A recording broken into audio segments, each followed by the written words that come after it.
Neat leakage వ్యవహారానికి బాధ్యత వహిస్తూ ధర్మేంద్ర ప్రధాన్ రాజీనామా చేయాలన్న ప్రధాన డిమాండ్ నెరవేరడంతో పాటు మిగతా వాటిని నెరవేర్చేందుకు కేంద్రం అంగీకరించింది. ఈ నేపథ్యంలో నిరసనలు విరమిస్తున్నట్లు సీజేపీ ప్రకటించింది. ధర్మేంద్ర ప్రధాన్ రాజీనామా చేసిన అనంతరం కేంద్రంతో సీజేపీ నేతలు మరోసారి చర్చలు జరిపారు. నిరసనకారులపై నమోదైన కేసులను కొట్టివేయాలని కేంద్రాన్ని కోరినట్లు తెలిపారు. కేవలం ఢిల్లీలోనే కాకుండా దేశవ్యాప్తంగా నమోదైన కేసులను కొట్టివేయాలని కోరినట్లు చెప్పారు. 4 రోజుల్లో కేసులు విత్డ్రా చేస్తామని కేంద్రం హామీ ఇచ్చిందని, భవిష్యత్తులోనూ కేసులతో వేధించబోమని స్పష్టత ఇచ్చింది. నీట్ లీక్ వల్ల ఆత్మహత్య చేసుకున్న కుటుంబాలకు పరిహారం ఇచ్చేందుకు విద్యా వ్యవస్థలో సమూల మార్పులకు కేంద్రం అంగీకరించిందని తెలిపారు.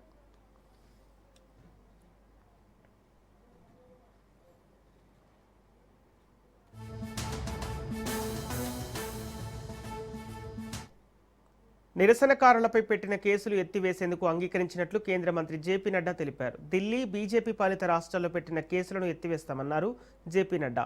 విద్యా వ్యవస్థ, పరీక్షల్లో సమూల మార్పులు చేస్తామని ఇప్పటికే చెప్పామని, భవిష్యత్తులో ఎవరిని కేసులతో వేధించబోమన్నారు. ఆత్మహత్య చేసుకున్న విద్యార్థుల కుటుంబాలకు అండగా ఉంటామని జేపీ నడ్డా హామీ ఇచ్చారు.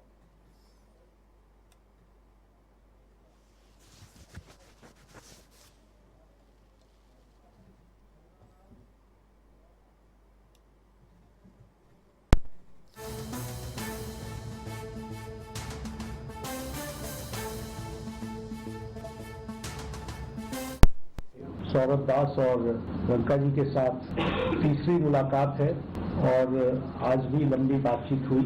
ये आज एक रिटन मसौदा लेकर के आए थे जिसमें उन्होंने एजुकेशन में चल रहे केसेस के बारे में 4 पॉइंट्स दिए थे और उसके साथ साथ जो बाकी 2 डिमांड्स थी, रिटेलिटरी मेजर्स न लिए जाए, कंपनसेशन दिया जाए और इनके 5 पॉइंट चार्टर को कंसिडर किया जाए, उस पर डिटेल में चर्चा हुई। डिटेल में चर्चा होने के पश्चात सबसे पहली बात तो ये है कि जो इनका एक 4 पॉइंट्स था उसका लबोलबाब ये था कि कोई भी एक्शन FIR न हो और अगर है तो वो विड्रॉ हो, तो चाहे दिल्ली पुलिस के द्वारा हुआ हो, चाहे वो बीजेपी रूल स्टेट्स में कहीं हुआ हो, तो वो FIR की कॉपी भी तो हम देंगे और उसको विड्रॉ करने की बात कोई भी एक्शन नहीं होगा। इस बात को सरकार ने स्वीकारा है जो प्रोटेस्टर्स के साथ प्रोटेस्ट के दौरान हुआ है। उसी तरीके से फ्यूचर में भी जो ऑर्गेनाइजर्स हैं और प्रोटेस्टर्स हैं उनका इस एक्टिविटी के लिए कोई भी उन पर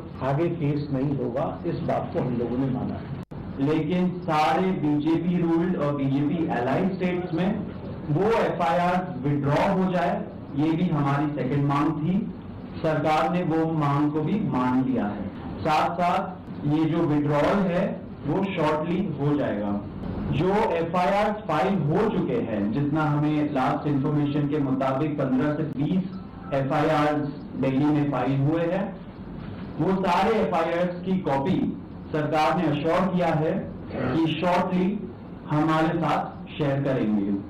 एंड जो कॉपीज है वो 3 से 4 दिन के अंदर इन एनी केस हमें मिल जाएगी। जो विड्रॉल है वो भी शॉर्टली सरकार ने अश्योर किया है कि विड्रॉ हो जाएंगे। सीजेपी की जो टीम है, जो ऑर्गेनाइजर्स है, उनके खिलाफ इसी चीज का अंडरस्टैंडिंग में हम लोगों ने सरकार के साथ एक ड्राफ्ट शेयर किया है जो गारंटी है रिटर्न में, तो सरकार ने बोला है कि हमारे साथ वो ट्यूसडे तक शेयर करेंगे। जो 1 करोड़ का कॉम्पनसेशन हमने नीट विक्टिम्स की फैमिलीज के लिए मांगा था, उसके लिए सरकार की तरफ से सहमति बन रही है कि जो भी रूल्स और रेगुलेशंस के तहत कॉम्पनसेशन पॉसिबल होगा, एक ऑनररी कॉम्पनसेशन उन फैमिलीज को दिया जाएगा। इसके अलावा हम लोगों ने एक 5 पॉइंट का डिमांड चार्टर भी सरकार के समक्ष रखा था, जिसमें broader educational reforms, exam reforms की बात की गई थी। सरकार से हम लोग लगभग 4 हफ्ते में एक बार फिर से मिलेंगे उस डिमांड चार्टर को लेकर, ताकि हम लोग मिलकर एक ब्रॉडर रिफॉर्म्स पर साथ में काम कर पाए। अगर ये सभी मांगे सरकार को एग्रीएबल है तो then we would like to also